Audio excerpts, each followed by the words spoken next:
তুই কি বলতে চাস? হ্যাঁ আমি যা বলতেছি ঠিকই বলতেছি, এটা আমার রিসোর্ট। মুখ দিয়ে কইলে হয়ে যায় নাকি? হ্যাঁ আমি হইলাম বাপের পোলা, সম্পত্তি যাবার আমি পামু, তুই কেমনে পাবি? হ্যাঁ তোর বিয়া দিতে তুমি তুই এইটুকুতে বেশি করতেছি, আবার তুই সম্পত্তি চাস? কোনো রিসোর্ট কোনো সম্পত্তি দেওয়া হবো না, সব সম্পত্তি আমি নিবো, তোর বিয়া দিয়ে দেবো, ঝামেলা শেষ। এই তুই কি বাবার এক ছেলে রে? আমিও তো বাবার মেয়ে, এই সম্পত্তির উপরে আমার ফুলফিল অধিকার আছে, বুঝছ নাই? আর আমি বিয়ে হয়ে অন্যের বাড়িতে চলে যাবো তাই কি? আমি কি সম্পত্তির ভাগ তোরে ছাইরা দিমু? আমি সম্পত্তির ভাগ নিমু, আর এই রিসোর্টটাও তোরে দিব না, এই রিসোর্টটাও আমি নিমু। বললে এলো নাকি? এই তোর আমি কতবার করে বোঝামু যে তুই মেয়ে মানুষ, তুই কেমনে সম্পত্তি পাস? হ্যাঁ কোন জায়গায় দেখছস যে দুই ভাই বোনের মধ্যে দুই ভাই বোন মনে করতে অর্ধেক অর্ধেক সম্পত্তি পায়? যে সম্পত্তিটা থাকে ওরা ভাই ভাই যায়, বোনের বিয়ে দিয়ে শেষ, কোনো সম্পত্তি নাই।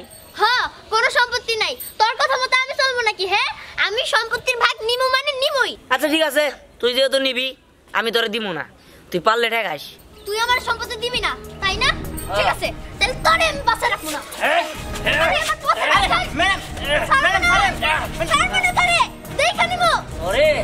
তোরেও আমি দেখে নিবো, এই রিসোর্ট আমার। এই রিসোর্ট আমার মানে আমার। ঠিক আছে দেখাই যাবো, দেখা যাবো, চলো।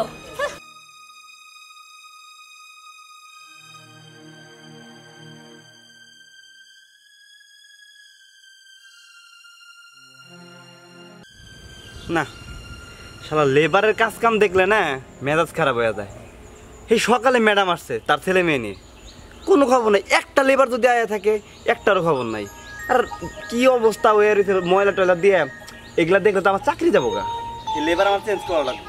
তাহলে কি অবস্থা সকালে আগে ভাই। জি ম্যাডাম বলেন।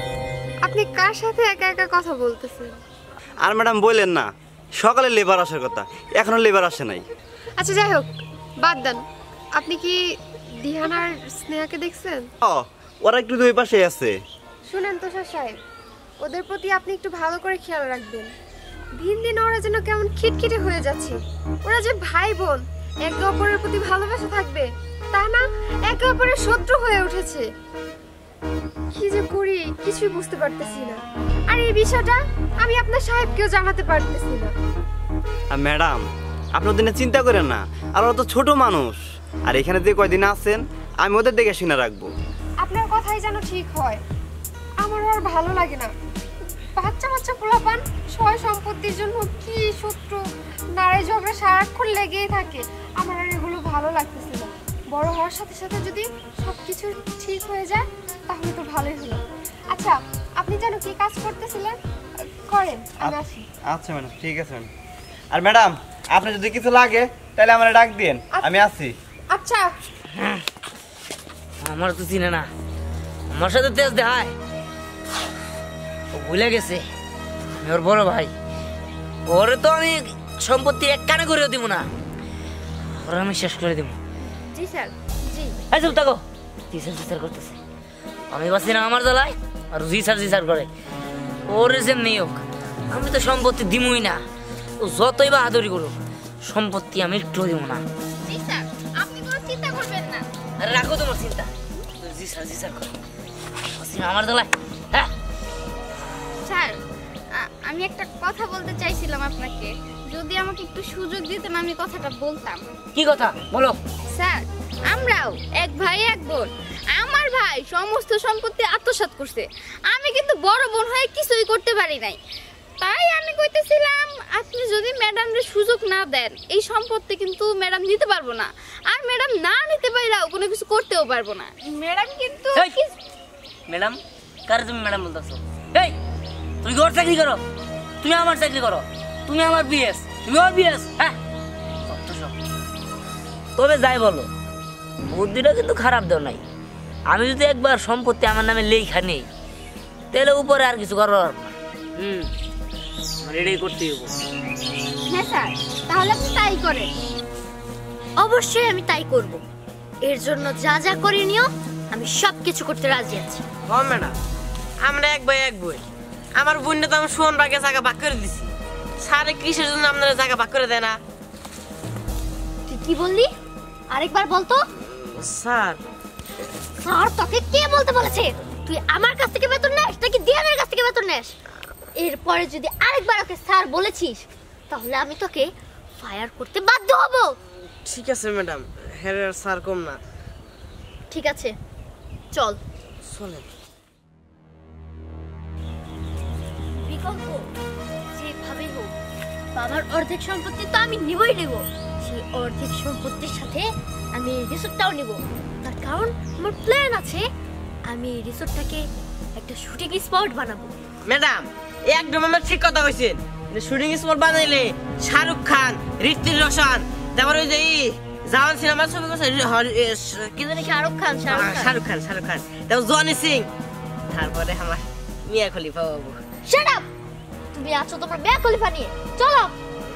চলে ম্যাডাম, আপনি বুঝলেন না, আবার মিয়া খলিফা আইলে আমি কত কিছু করতাম।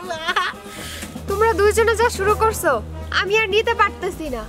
আচ্ছা, তোমরা যে দুই ভাই বোন এরকম করতেছো, লোকজনে কত কথা কইতেছে।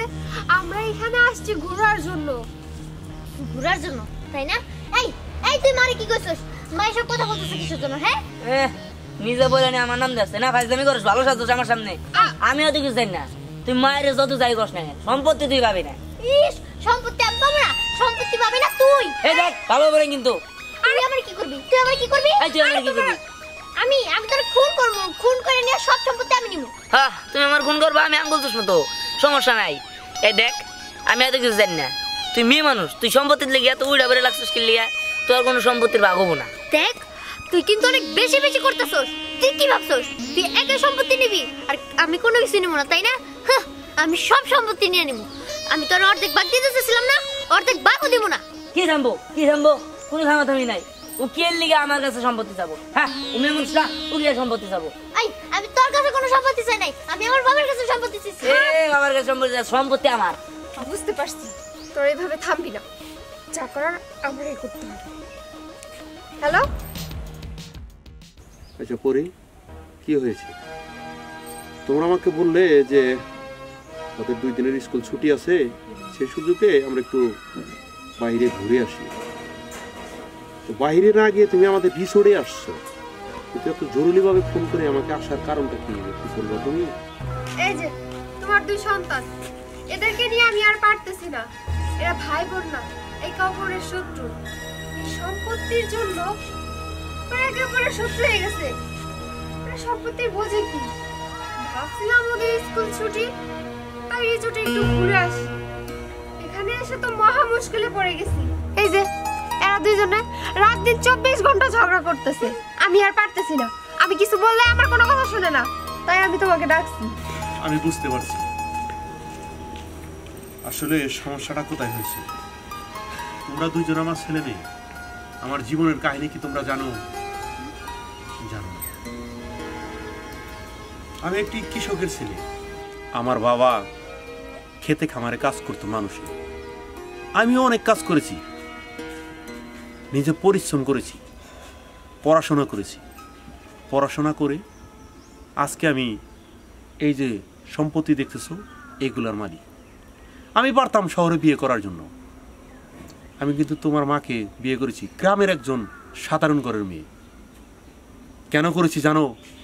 মানে গরিবরা আরেকজন গরিবের কষ্ট বুঝে। আমি যদি বড় লোক ঘরের কোনো মেয়ে বিয়ে করতাম তাহলে সে আমাকে বুঝতো না আমি যত কষ্ট করে এই সম্পত্তির মালিক হয়েছি। আর সেই সম্পত্তির জন্য তোমরা ঝগড়া করতেছো। ভাই হয়ে বোনকে খুন করতে যাও, আর তুমি বোন হয়ে ভাইকে খুন করতে যাও। শোনো, আমি কিন্তু আমার বাবার এক কানা করে সম্পত্তি পাই, আমাদের ছিল না, তাই বলে কি আমি করিনি, নিজে পরিশ্রম করে সব উপার্জন করছি। আর তোমরা সেই বাবার সম্পত্তির জন্য ঝগড়া করতেছো। শোনো, আমি তোমাদের দুইজনকে বলতেছি, আমি আমার সম্পত্তি কানা করে আমি তোমাদেরকে দিব। শোনো, আমি আমার সম্পত্তি কানা করিও আমি তোমাদের কাউকে দিব। আমার সম্পত্তির একটা ভাগ আমি আমার বউকে দিয়ে যাব, আর বাকি যে সম্পত্তি থাকবে আমি কোনো ইতিমখানায় দান করে যাব। কেন নয়, আমি তোমাদেরকে মানুষ করতে পারিনি, তোমরা একটা অমানুষ হয়ে গেছো সম্পত্তির লোভে। বাবা, আমার ভুল হয়ে গেছে, তুমি আমায় মাফ করে দাও। আমি সম্পত্তি লোভে অন্ধ হয়ে গেছিলাম। গেলাম। ভাই তুইও আমার মাফ করে দে, আমি সম্পত্তির জন্য তোরে কি না কি বলছি। দেখ আমার ভুল হয়ে গেছে, মা আমার মাফ করে দাও, আমি আর সম্পত্তি নিয়ে বাড়াবাড়ি করবো না। হ্যাঁ আমিও করব না। আসলে আমি ভুলে গেছিলাম, ও আমার ছোট বোন। আমি মনে করছিলাম যে ও আমার শত্রু, আর মার সাথে অনেক খারাপ ব্যবহার করছি। আসলে আমি এগুলো লোভে করছি। আমার তোমরা মাফ করে দিও। স্নেহা তুইও আমার মাফ করে দিস। বাজান রে, তুই কেন বুঝিস না যে বাবা সম্পত্তি থাকলে ভাই বোন দুজনে সমানভাবে ভাগ পাবি? তারপরে কেন তো ঝগড়া করস? বুঝতে পারছি মা, আজকের থেকে আমরা আর ঝগড়া করব না। আজকের থেকে আমরা দুই ভাই বোন একসাথে থাকবো। হ্যাঁ